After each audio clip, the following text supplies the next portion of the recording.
Previously on Spider-Man. This is Spider-Man the Animated Series Wave 1 by Toybiz. One of my most favorite lines. Venom, he was one of those characters that was just so... Carnage came with all these amazing accessories that you could put on, snap on his arms, look exactly like the... This is the Hobgoblin. Hobgoblin, nobody knew who he was, but he had a main... This is Spider-Man. He had this web flipping action button underneath, kicked out. This is Alistair Smythe, not really someone that was from the actual show until this is the Web Racer Spider-Man, one of my favorites. This is the Spider-Man, the animated series. Look at the entire Toybiz collection.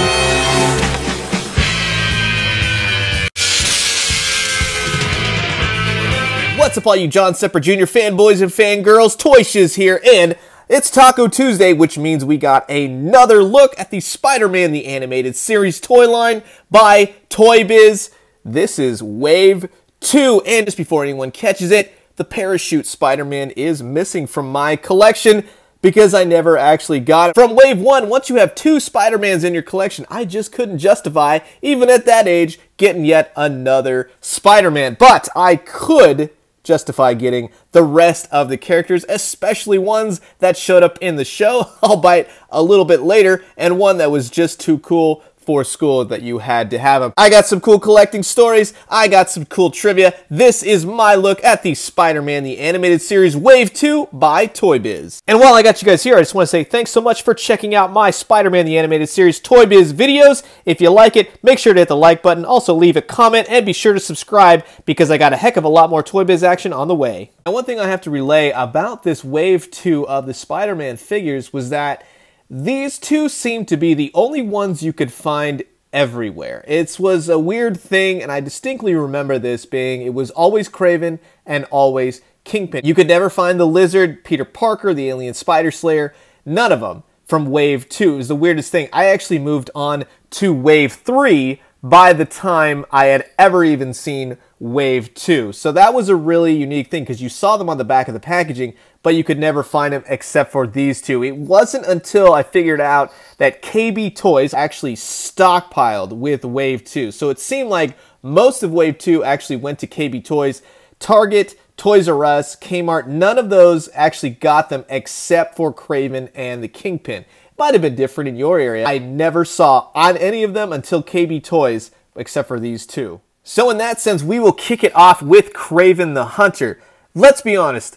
On the cartoon show, it wasn't really Kraven the Hunter. It was a very odd mashup. I think they went a completely different route. You know, Dr. Maria Crawford was in there and she always used to say like, Sergey. Her voice was kind of annoying. Even as a kid, I remember that. It was a weird love story with her and Sergey, and Spider-Man got involved. To get this figure, I was never that like, oh man, I gotta get this one. Spot on to the animated series. I gotta give him that. So they really put the time and effort in, and he's really painted nicely. Lots of little deco, nicely sculpted mane. I mean, even down to his little cuffs that have the paint. I mean, perfect paint, perfect eyes, everything. This was a great little figure to have. I mean, even the head sculpt.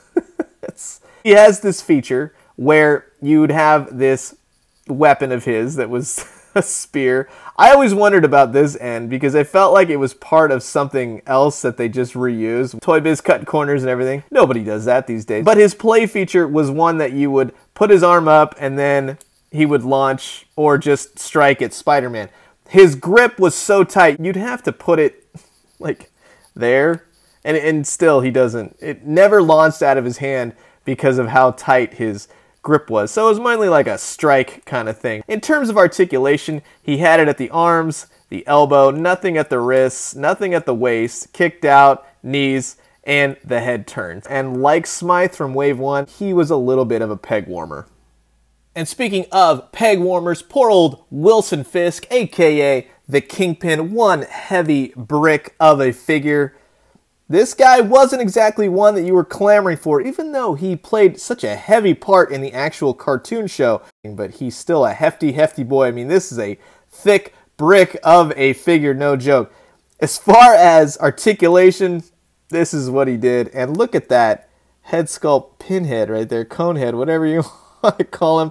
Nice paint, nice deco. I always liked that little pocket square that he had. In terms of articulation, yeah, that was about it. His legs didn't move, but he had, he had sculpted fingernails, nice pants, shoes. This guy was very, very cool. He had this little button play feature, which you would put his arms up, they'd snap in place just like that, and you put Spider-Man and boom! In terms of his accessories, he came with this cane with the diamond on the top. You got to give him that. You can't go wrong with a diamond-encrusted cane for the Kingpin. Such a presence, such a formidable foe for Spider-Man in the animated series. And the best part was, he didn't even know who the Kingpin was until about 3/4 through the actual show. And then, of course, with all those Spider-Man from Wave 1, you're definitely going to need a civilian Peter Parker, especially when you're going to be saving Kingpin's life, like in the episode The Hobgoblin. Now, this Peter Parker isn't exactly cartoon accurate, but it's what we had back in the day. He actually sported this bomber jacket in the two-parter towards the very end of the show in the Return of Hydro Man. So that was actually pretty cool to see, and it kind of made this figure a little bit more, let's say, canon to the animated series. He did come with a camera accessory, had a soft goods strap to it, and the camera was actually sculpted very nicely. Very old-fashioned camera, very 90s camera, we'll just say, but a fitting accessory for a photographer, just like Peter Parker, like he was in the cartoon. Man, those eyes are going every which way. Now, Peter did have 2 costume changes basically throughout the course of the show. He had a striped shirt for Season 1, and then subsequently moving forward with Season 2, he had an open shirt t-shirt combo. Pretty much always had the blue, gray kind of jeans, and then the shoes weren't actually that far off, I gotta say. But this is totally a Toybiz take on, I think, what the initial designs were for the cartoon. As far as articulation, his head moved, he had articulation in the arms, he had single jointed elbows, nothing in the wrist, waist swivel, kicked out, and then he had good knees. So in that sense, it was a cool Peter Parker figure to have, but like most of Wave 2 so far, it was odd-end characters. It may have been characters that you just weren't heading to the toy store to grab. Poor Dr. Curt Connors, all he wanted to do was regrow his lost arm, and then of course neogenic recombinate everyone in New York City. Spider-Man sure put an end to that, but you were left with a great Toybiz figure. Now this is one of those figures that everybody wanted because, I mean, he was in Night of the Lizard. He kicked this whole Spider-Man show off, and it was great. Mine definitely has seen some wear over the years. His coat is still in great condition, but he's got some yellow, he's got some colors going every which way. That's, just what happens when he's in the old toy box. But nonetheless, this was a great Lizard figure to have. He's spot on to the cartoon. The paint was actually really good on this figure. It's an odd figure just in terms of how they chose to do his lab trench coat. A very tattered trench coat, as you can see. This is a very plasticky coat that they had kind of glued together around the figure. You could take it off if you wanted to, but I ain't doing that. In terms of articulation, his head moved. He had articulation at the arms, single jointed elbows, nothing at the waist, kicked out, and then he had knees. His play feature, however, was that his tail, if you kind of looped it around a couple times, it would then whap. Mine, it's odd. I remember it worked for a little bit and then it snapped one day. It still whips when it wants to, it catches, but it's odd. There was a variant on this, which I actually never saw. The Lizard actually had a red shirt as opposed to a black shirt, but would you want that? Plus, it doesn't look right. You want a cartoon-accurate Lizard. So he was a great figure for back in the day. Very cool to play with, very cool to have in your collection, and one that still holds up in terms of just 90s goodness. Everyone, of course, remembers fondly the Alien Spider Slayer on the animated series. Well, you probably don't, because it never actually happened. This was one of those cases where the Alien Spider Slayer was in the 90s comics of Spider-Man at the time. Maybe they had plans to put him in the series, but they did produce some Alien Spider Slayers for the cartoon. Now, you're probably wondering, why do you have 2? Well, funny story was, I went to KB Toys, like I said, and bought the Alien Spider Slayer. They were having a 3 for $9.99. That's how I also got the Kingpin and Kraven. That was the deals back in the day. The old bins was playing with this one, and lo and behold, his arm snapped off right at the joint. And as a kid, I was heartbroken. I wanted this figure for so long, and to finally find him, oddly enough, the same day. This was around Easter time, and my uncle had come to join us for the family, and he had brought some gifts, and he actually brought the alien Spider Slayer. The same exact day that I broke this figure, he shows up with one of these in hand and goes, you know, I thought this was kind of cool, you might like it, blah, blah, blah. So I have kept this one in pristine condition all these years because of what happened. I was so traumatized as a kid, but the detail and the intricacy for this figure was just awesome back in the day. He was so much fun. Kind of looks like a xenomorph, huh? Just saying. Fun trivia fact, the alien Spider Slayer was actually part of the terrible Sega Genesis Spider-Man, the animated series game. God, that was bad. So, in terms of articulation, he had it at the arms, he had it at the elbows, nothing at the wrists. His legs kicked out, and he had knee joints, as well as a joint on his really cool tail. And as you can see, the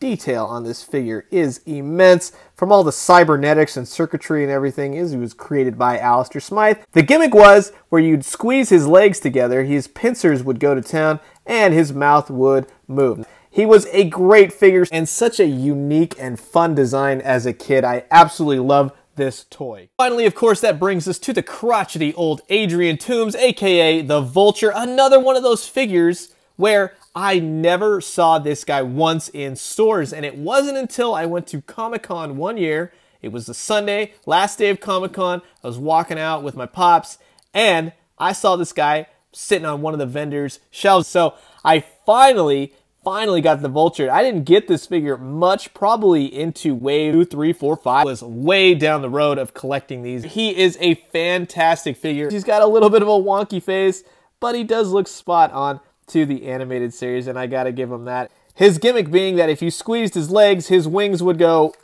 right up, and it still works after all these years. He was such a fun figure to have, and the intricacy and the detail, pretty rockin'. I love this figure. I think he is great, and I love that his wings still stay in place. The little details on his legs. The one thing you would lose, though, was articulation in the arms. You could detach his arms from the wing, but then his arms were incredibly flimsy as they had to correlate with the wing. His only accessory, which I absolutely loved, fit into his little holster right here. It's this little yellow gun, as you can see. He held it well, and it was a gun that he actually had in the animated series. I love me some weapon storage. So in that sense, the Vulture was an amazing figure to have for the animated line. So that is going to do it for my look at the Spider-Man the Animated Series by Toybiz Wave 2 of action figures.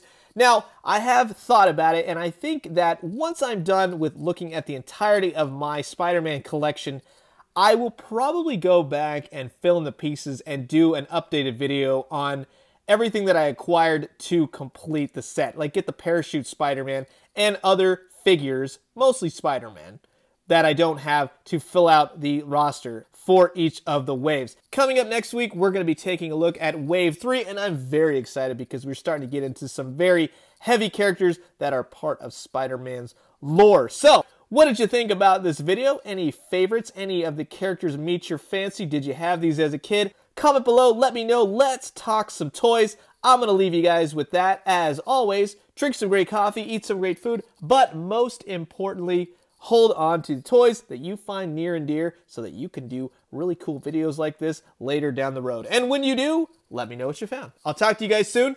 Adios.